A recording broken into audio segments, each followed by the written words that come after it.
Assalamu alaikum wa rahmatullahi wa barakatuhu. ‘Yan uwana maza da mata, wallahi inni la uhibbukum fillah. Ina aiki da wannan dama ina tunatar da mu akan falala da albarka da ke cikin wata na Al-Muharram, shine watan da muke cikin sa a yanzu. Idan mun duba Qur'ani suratul Tauba aya ta 36, Allah ta'ala ya ce inna iddatash shuhuri indallahi 12 shahran fi kitabillahi yawma khalaqas samawati wal arda minha arba'atun hurum dhalika ad-dinul qayyim fala tadhlimu fihinna anfusakum zuwa karshe. Allah ta'ala ya ce lalle adadin watanni a wurin Allah subhanahu wata'ala a shekara su ne guda 12, sai ce guda 4 a cikinsu masu alfarma ne, masu daraja da ake so kar mu yi sabon Allah a ciki.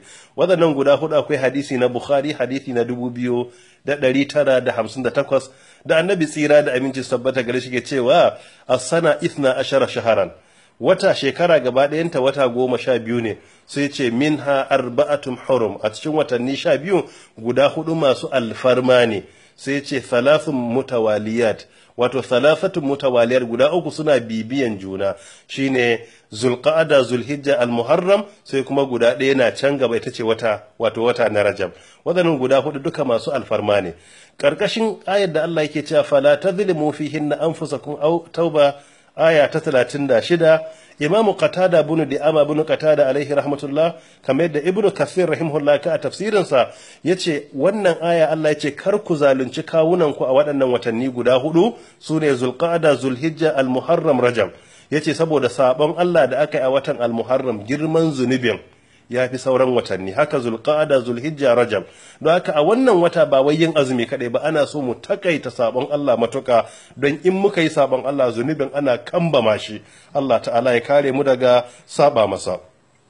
Baya ga wannan, a cikin wata na Al-Muharram ana sha'awar mu yawaita yin azumi, an kwadaitar da mu, kamar yadda hadisi ya zo a cikin Bukhari, hadisi na 1900, hadisin Muslim ma na farko, a hadisi na 1982, da annabi tsira da aminci su tabbata gare shi ke cewa afdalus siyam ba'da ramadan shaharullahi al-muharram, mafi falalan azumi bayan azumin watan ramadana, azumi babu azumin da ya kai watan al-muharram falala.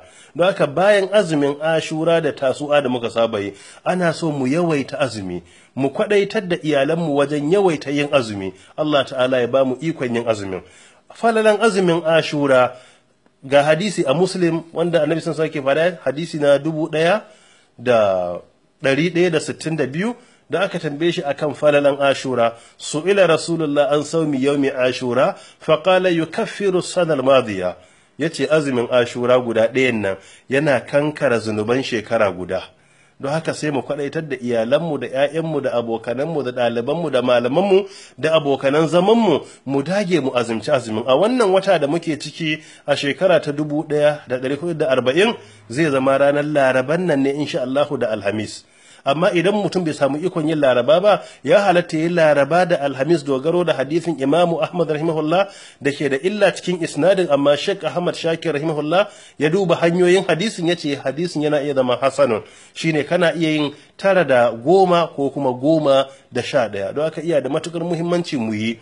Kuma dalilin yin azumin kamar yadda ya tabbata a sunna, wanda ya zo a cikin hadisi na Imamul Bukhari rahmatullahi alai, a hadisi na 1865, cewa Ibn Abbas radiyallahu anhu ke cewa qadima Rasulullah al-Madinata, manzon Allah ya je garin Madina, fara al-Yahuda tasuma yawma Ashura, sai ga Yahuda suna azumin Ashura.